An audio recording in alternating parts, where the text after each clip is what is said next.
It is my delight to invite to the stage Erin Wildsmith, pastor at Highview Community Church, and the Erb family, and she is going to introduce them more thoroughly than I'm going to now. I'm going to call them, come on right up. This is going to be our family focus, ministry and family together, and we all know how tricky a balance that can be. So just buckle in. You're going to really enjoy these people. They've been at Highview, and I'm so excited and delighted that they would be here this morning with us. So, Erin, I will take all this stuff off your chair. Thank you very much.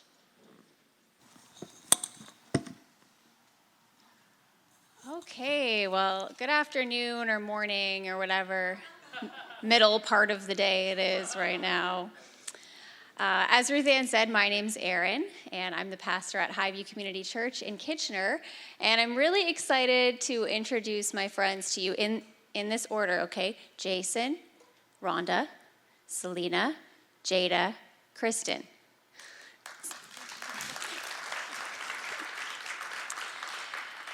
And I will give a little bit more thorough introduction, but before I get there, just a little context for how this interview came about. So earlier this year, in January, we invited this entire family of 5 to come and share at Highview Community Church. And Ruth Ann and I serve at the same church together, and she was there to hear them. Ruth Ann Breitup is also the conference coordinator here, and they were awesome. Everybody in our congregation said they were awesome, and Ruth Ann, along with being very organized, is also very smart, and also realized, maybe, the Anchor folks would benefit too from what these guys have to say. So, I'll introduce just a little bit about each member of the family. I've known these guys for a long time. Jason started being my mentor when I was 15, so we realize now that he's known me more than half my life, and scary. Okay, so Jason currently is with Youth for Christ, and he spends a lot of his time at our local high school, Waterloo Oxford, where he is involved with track and field and lots of athletic running type activities, just building relationships with students, and sometimes introducing them to Jesus, sometimes discipling them on their walk with Jesus. But this is a secular public local high school where he's doing his work. Rhonda is a business owner. She is a businesswoman from Kitchener-Waterloo. She's co-owner of Heart of the Matter, which is a professional organizing company. I actually worked for Rhonda for a season, and it's beautiful work that they do, just helping people navigate their stuff. And it's a ministry. If you've ever had a family member who's passed away and you've had to go through those things, then you know that dealing with stuff can really be a burden. So Rhonda and her co-owner, Donna, they have that ministry and that service in our community. Selena, she's the youngest of these 3 sisters, and she is like this far away from being finished grade 8 at Baden Public, which is where these guys live. Jada is this far away from being done grade 10. Is that right? Yeah. At Waterloo Oxford. And Kristen is just about finished high school and ready to launch into her adult life.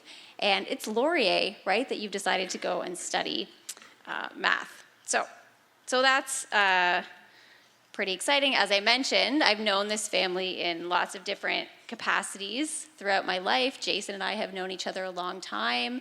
These women before you, I babysat them when they were younger, quite a lot younger, and now sometimes I ask them to babysit my kids. So what goes around comes around, I guess. But anyway, these guys are just a really incredible family, and ministry has really been a big part of that. The theme of our conference today is focus. How do we stay focused in a world that is so full of distractions? Many of us in this room are pastors or are married to pastors, or maybe we're leading other types of ministries. And if you are involved in ministry at all and you have a family, whatever that looks like, then you know that it can really be a struggle to love our families well at the same time as serving in the local church. So I think that a lot of the struggles and joys that these guys are going to share with us are going to be familiar to some of you. If you have any kind of family and serve in any kind of ministry, then I think you'll be able to relate to what they're going to say. First, we're going to hear a lot from Jason and Rhonda kind of at the beginning, and then we'll have these young women are going to be feeding in a little bit more as we go on. All right? So, and I will channel my inner Oprah, and you guys are going to bear with me there. So first off, you guys are going to tell me how long you've been married. Jason and Rhonda, how long have you guys been married? In actually 2 weeks from today, we'll be married 23 years. Hey. I know. And so as we were preparing for this interview, I was asking these guys about what sorts of conversations you guys had as you were preparing for your marriage. Did you talk about how ministry was going to play into that, or what that was going to look like? Yeah, go ahead, Jason. Yes, we did. And I remember, for myself, just to give a little bit of context, I was raised in a Christian home after my parents had a significant conversion. My parents were living more or less for themselves, and my father was an alcoholic. And so as they began to follow Jesus, at the age of 5, 6, somewhere in that range, I watched my parents' lives become transformed.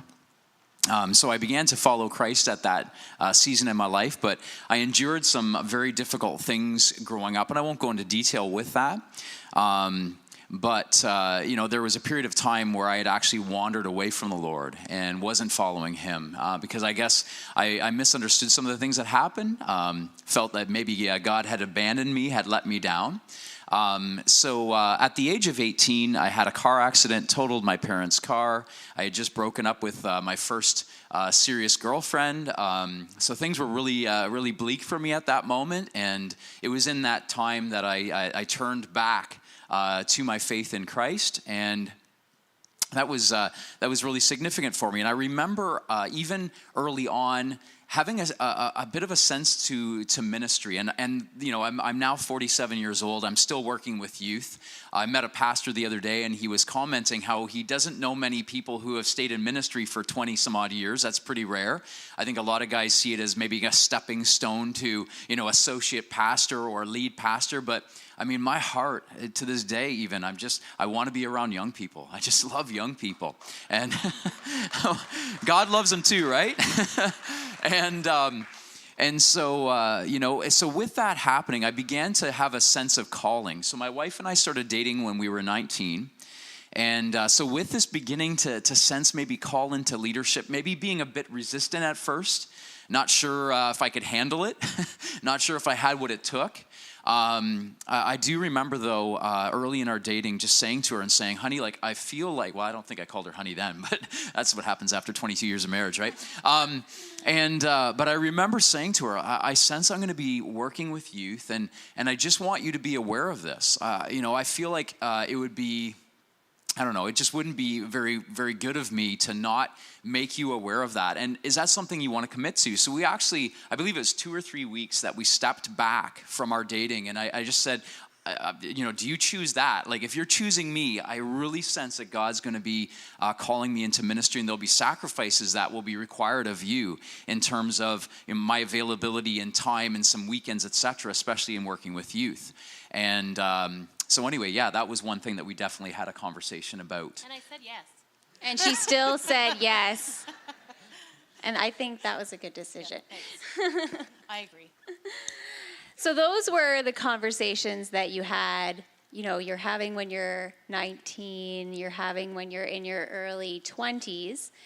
And those of us who are married, I think we know that we have certain expectations about how things are going to be. And then when it happens, sometimes things come along that we don't expect. So you guys are talking about you're beginning to anticipate a life that will involve ministry and family. So what were the... sorry, I'm just kind of finding my place in my notes here. Were there things that happened that you didn't expect? Let's put it that way. I'll just start out just leading up to it. So Yeah. I would say, things were, as we went into the marriage, I expected that he would be busy lots of weekends and have lots of people calling his name. And I would say for the first while, we were floating right along and things were going really well. Then we transitioned to, there was a point in there where I miscarried, and that was a real questioning time for me personally, and Jason navigating my sadness through that. But then God blessed us with 3 beautiful girls, which we were grateful for, and things were chugging along pretty well. But then the point where we had 3 under a really young age, that's kind of where things got a little bit rocky. But I'll pass the mic to Jason to share a little bit more about that. And just to give a little bit of context, because we met together before this, just to talk a little bit about, how we felt like God was leading and directing this time.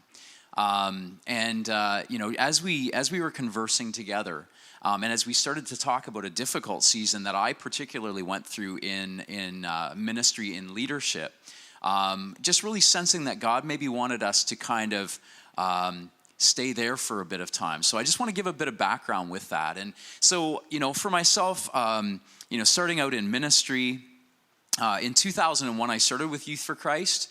Before that, I was teaching at a private school, and so as I began to process that call, if you're familiar with Youth for Christ, it's a missionary organization. So one of the first things you become aware of is you need to raise your deputation.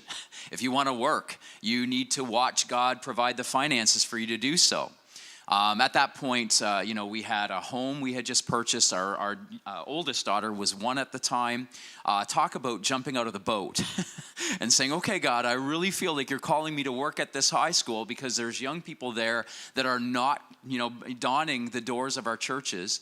And so God, provided miraculously. So that was incredible. I started off and I was full of vigor, enthusiasm, right? All those kind of things. And, but, as I look back on that season, and I think this is the reason why there's an opportunity to share this morning, what I found, especially as a missionary, is I felt I always had to prove myself. I had to prove to everyone how hard I was working, right? If they're going to partner in this ministry, I somehow had to show them they had made a wise decision. I also started to neglect my time with my mentors. Youth for Christ very much encouraged mentorship, and I have seen that to be incredibly valuable. So as I'm navigating having 3 children under 5, as I'm finding myself not sleeping overly well, I'm a light sleeper, so I went into a season of, Sleeping and children can be like mutually exclusive realities. It certainly was that way for me. Yeah. And so I'm going into a season where I'm maybe getting 4.5, 5 hours of sleep a night. I'm feeling that I need to prove myself. I'm working 60, 70-hour work weeks. I began to lose the enthusiasm I had, the vigor that I had. I mean, Aaron can vouch for this. I am very energetic. I'm very passionate about things. I go in 100% in everything that, God opens a door for. But in that season, I started to find that wane. And I suddenly went where I didn't want to be around people. I suddenly was resenting the ministry needs that were in front of me, going, compassion fatigue. I realize now that's what I was beginning to experience, because I'm a hyper relational person. I love people. I can't get enough. You watch me through the halls of the school. I'm talking with every kid I meet. I'm checking and seeing how they're doing. Like, I just love people, okay? But in that season, that wasn't happening so much. And so for me, and I felt like this was the reason to share this, right? Because I think sometimes you can begin to recognize some of the warning signs, but if you don't have someone, maybe there to help you identify them, they can go unnoticed. And all of a sudden you find yourself in a very bad place. So for me, I started to check out. I'll also say that I grew up in a home where my dad was not super emotionally available. Amazing guy. I knew he loved me. But I didn't really know much about my dad. He didn't really share with me about what he'd be going through. I'd know there were times my family would struggle, but I wouldn't hear anything of it. So I was carrying that in. I was starting to, as an example, when I met my wife, I had gone through a season in my life from 9 to 16 where I had been like bullied ruthlessly. I felt like garbage, right? I had a lot of insecurities. I did not feel good about myself. So I met this woman, and I mean, she made me feel like $1 million, right? She loved to be around me, right? So this was incredible. All of a sudden, when our daughters were born, suddenly she had to invest attention into them. So I started seeing this, and I'll be honest, I was struggling with that. I suddenly was finding I had to have her attention also on my children, which I didn't resent. I mean, I love them so much, right? But I started feeling like I was maybe third, fourth, like the needs of everyone else were before mine. So this is how I dealt with it. One of the Christmases I remember I received in my stocking, it was a pack of the McDonald's cards, those hockey cards they'd come out with each year. And I opened it up, and I got one of these cards that was 1 in 19,000 packs. So it was very rare. And so I talked with someone, and they told me eBay was a place where I could find out how much you could sell this thing for. And so I ended up selling it, and little did I know that was going to be the beginning for me of checking out. Right? I think all of us have the potential to maybe want to escape when things get a little heavy, and things were more than a little heavy in my life at that time. And I started an eBay business that in the course of about 2 years pretty much devastated our family. I went from doing 70 hours to doing probably 100 plus hours because I was, looking online, buying things, selling them. I'd go into the to get the mail, and I'd have all these multiple parcels, right? And so my wife began to talk to me and began to share, and I think she'll be honest to recognize too. It was often more like, what are you doing? Like, what are you, as opposed to maybe like, I miss you, right? And so I started getting kind of angry and frustrated there. I was kind of like, hey, I'm making money for my family, right? Because we're missionaries. I'm thinking, hey, if I can make a little bit extra money, because I was making good money from it, but who cares, right? What does it profit a man if he gains the whole world, loses his family, loses his soul? Who cares, right? And so, I went into the season and really struggling. We were really at odds with each other. And, I think maybe at this point I'll pass it over to my wife in terms of how she dealt with it, how she reached out, because that plays a big part in this. Yeah, and I think like as we've been preparing, the Herbs and I, this is a real gift. I feel like these guys are giving you. I've heard, and you've probably heard too, when you're a pastor, you've been to a lot of church, right? We've all been to and preached a lot of church. And sometimes you'll hear a brave ministry leader who's going to get up and tell his or her own story of burnout. But usually their spouse is not up there to give their perspective. So these guys are being really, really brave. And they're doing it because they care about you. And if they can save you this experience, they want to do that. So Rhonda, thank you. Yeah.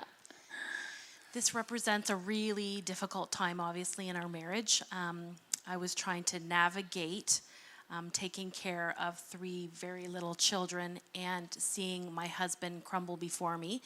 And, all those years, like I'm the pastor's wife, I'm to hold him together. I'm supposed to be a support to him in every way.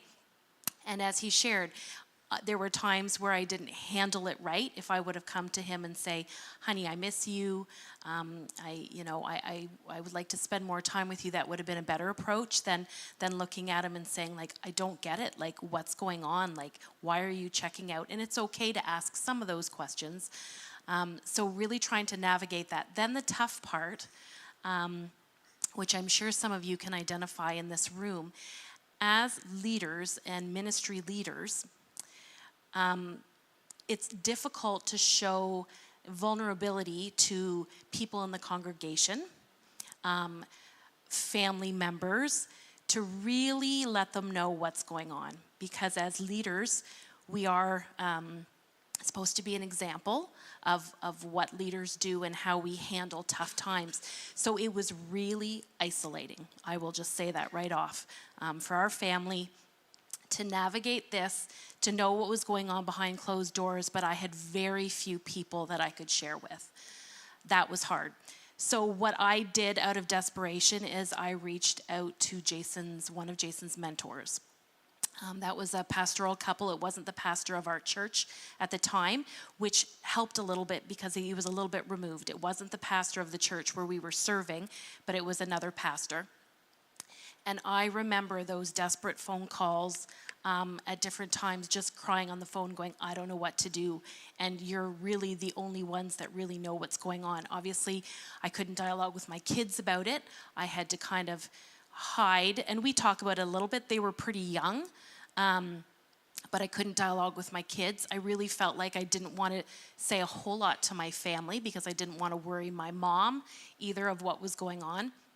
So it was really difficult, but our mentor, we can say our mentor was really, and his wife, it was actually the two of them together that really walked this through with us. Do you want me to share about like so really I remember this very distinctly. Again, calling out to them saying, I need you to intervene. There needs to be some kind of intervention because no matter what I share and what I say is not helping. And I tried, but yet I wasn't doing it properly. So we needed somebody else. We needed to have that objective third party, that mediator, to come in and help us. And so I remember very distinctly going into their office at the church where they were serving. And more or less, he decided that he needed to give Jason an ultimatum to either choose. Oh, do you want to? Yeah. And I was going to say, I think this would be best maybe to come from me at this point. And also to state that, I mean, this meeting was this was probably our fifth time of meeting. I mean, we tried parameters, right? It's like, okay, you only work at this much during the week. You only during these times. We tried all kinds of things. But the part for me, and see, when I'm working with youth, right? Youth share with me about dealing with addictions. I get it. Because there was this part in me that it was like if I wasn't up in the middle of the night when something was closing and getting the final bid, that I could miss an amazing. So there was always this thing I was going to miss. And I'll be honest with you, there was this little bit of a buzz that you got. You just got this thing and you knew you were going to make $100 off of it, right? The fleshly part of us. So I get that aspect. So this was probably our fifth meeting, and I remember. See, and when you have someone in your life like my mentor that I knew loved me, never questioned for a moment, this guy loved me. So when he looked at me and looked straight across and he said, Jason, if you don't let this thing go, you're going to lose your family. You're going to lose your ministry. You're going to lose your reputation. Like he was like right straight to the core. And I remember in that moment, I just broke down and I just wept and I wept and I wept. And I mean, probably one of the most challenging things in that season was then to go to my congregation and to share with them, because I was working at the high school, but I was also youth pastor at Living Water Fellowship in New Hamburg. And I remember standing up in front of them and making a confession and sharing with them what I had just been going through and apologizing to them. I'm so thankful for that congregation because there wasn't a single person that hurled a rock, not literally, but figuratively. There was not a single person. They just embraced me, they supported me, and they encouraged me, which was exactly what I needed. And the amazing part in all of this, because I think we need to bring this part to a close, but this is the amazing part, and I share this with people. Of course, I'd never want to go back and go through that season again. I'd never want to do something like that again. But this is the amazing part that happened out of that season, is that I'll be honest, I had become fairly pharisaical, right? It's like, hey, look at all the good things I'm doing, right? I'm a good little boy. I go to church right? Those things that we can do. We can start saying, I got it all together. I'm doing all these right things. I went from that to going apart from Jesus, apart from his grace, apart from abiding in him. I'm like one decision away from sliding, right? It's that flash in us that we need to crucify. And so now when I meet someone and they begin to share that they're going through a difficult season, that they're really hurting, that maybe they've made some bad choices, that they're starting to go down a path that they didn't intend, it's met with grace. It's met with mercy, humility, right? It's like, man, oh man, I've been there. I know what that's like, right? So anyway, I believed as we met that there was a reason to if there's even one person today that's beginning to experience that kind of, they're starting to go, something's not right. I pray that it would give you the courage to reach out to your mentor, to reach out to someone who can encourage you and help you if you're, presently in burnout or starting to check out because things have become really heavy for you. Yeah. Thank you so much, guys. And I know, of course, we all want to know, some of this has become apparent already. Like, what have you learned, from this whole thing? But I'm actually going to let your daughters tell us what you've learned. Because our kids are really, in a lot of ways, your kids are proof of that. So these three young women are pastors' kids, okay? Pastors' kids. It's not easy to be a pastor's kid. It's not easy to be a child of a kid in ministry. But as I was talking to Kristen and Jada and Selena, as I was talking to you guys about what this experience has been like for you, so this burnout happened before these three were old enough to remember. They don't remember their mom and dad going through this. But the stories that they have of what they remember are pretty amazing. So I'm thinking about Kristen and Jada in particular. You guys, you spent a lot of time at church growing up, right? Like pastors' kids do, like my kids do. What was that like for you?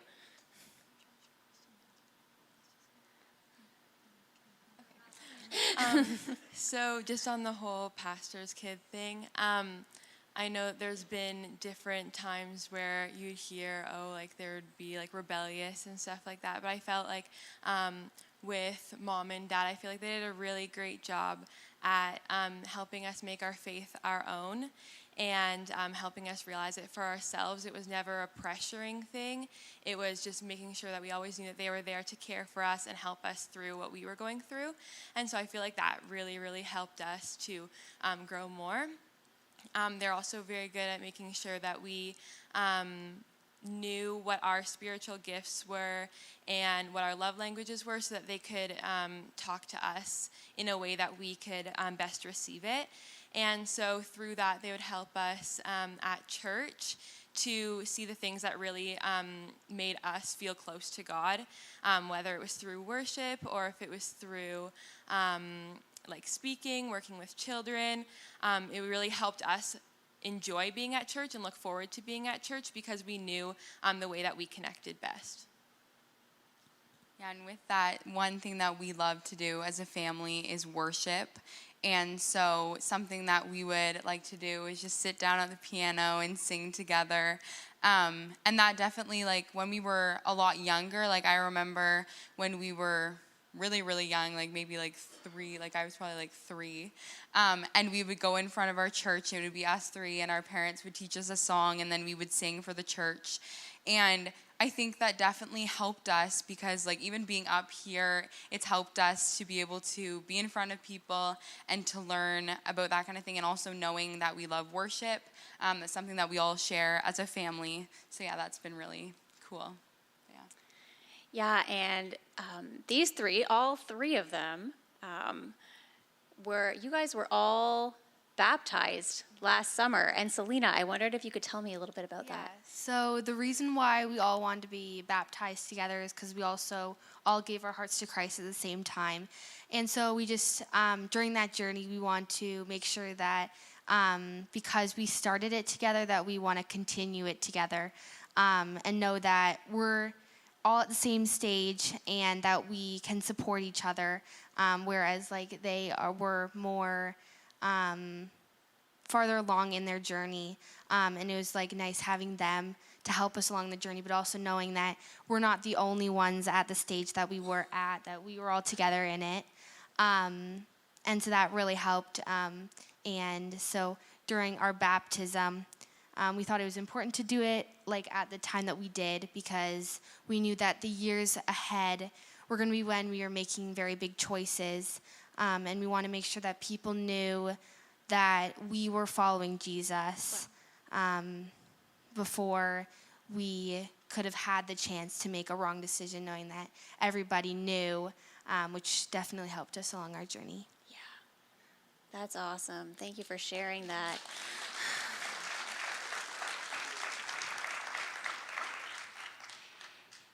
Now, when you have more than one child, especially if they're especially if they're the same gender, as in your case, you want to celebrate each child individually, but like that can be hard. My younger son, Micah, I'm like, has he ever had a new pair of pants? I don't know. So tell us a little bit about what you've done to nurture your kids' individual faith journeys, and we're going to wrap it up quite shortly. Something that comes to mind is what Kristen mentioned is love languages for sure, spiritual gifts. But we also, what we wanted to do is when they turned 13, we wanted to celebrate. So what we had is similar to like a Christian bar mitzvah kind of coming of age ceremony. And we had that with each of the girls. And it started by Jason and I taking them when they turned 13 on a weekend away with us. And we did that together, and then we had a celebration. And at the celebration, they would invite significant spiritual leaders in their life, Sunday school teachers. We would be intentional of finding them mentors. So we would, go through with the girls and find specific people that could mentor them. And then we just had a wonderful day of celebration. The centerpieces would be all the things that they enjoy. We would pick a special song that would be their theme. Actually, it was pretty cool. On the way, I'm going to get emotional. On the way, we listened to Jada's song that we had picked for her special celebration, which was pretty cool as a lead up today, because I didn't necessarily know I was going to be sharing this. But to celebrate each one of them for the gifts that they bring. And it's tough because that whole comparison piece can be there when you're all the same gender and you're all enjoying lots of the same things. But it's been pretty cool as the girls have worked really hard to celebrate each other when they see that one person is excelling in one area that they celebrate, and that's what we try together as a family to do. So those are just a couple of the things that we try to really know that they're individuals and God needs each one of them. I would recommend emailing these people for parenting advice. I do that. And now, as we're getting ready to wrap up, you guys, we are in a room full of pastors and ministry leaders. What advice would you have for us in terms of keeping the focus on our family, even as we're serving God in the local church or other organizations? Yeah, I mean, the biggest thing and the word that's coming to me right now and this morning in preparation is the aspect of intentionality. These things don't happen, right? And there have been times, and as another example, there have been times where I've known that my kids have been struggling and the Holy Spirit will be like, go and talk with them, go check in. And there have been times where I've not listened. Maybe not feeling adequate enough, right? Not feeling like I'll have what it takes, but man, being bold, being courageous, and doing these intentional things. I am so thankful for the mentors in my life because I watch them parent. I watch them lead. Right? And they did a good job, and so I'm so thankful for that, and now I have the opportunity in passing that to the next generation. That's the thing that I love more than, I get excited about seeing young leaders and encouraging them in their faith journey. So intentionality for me would be a key. I think that's about it. Why don't we thank these guys for being here?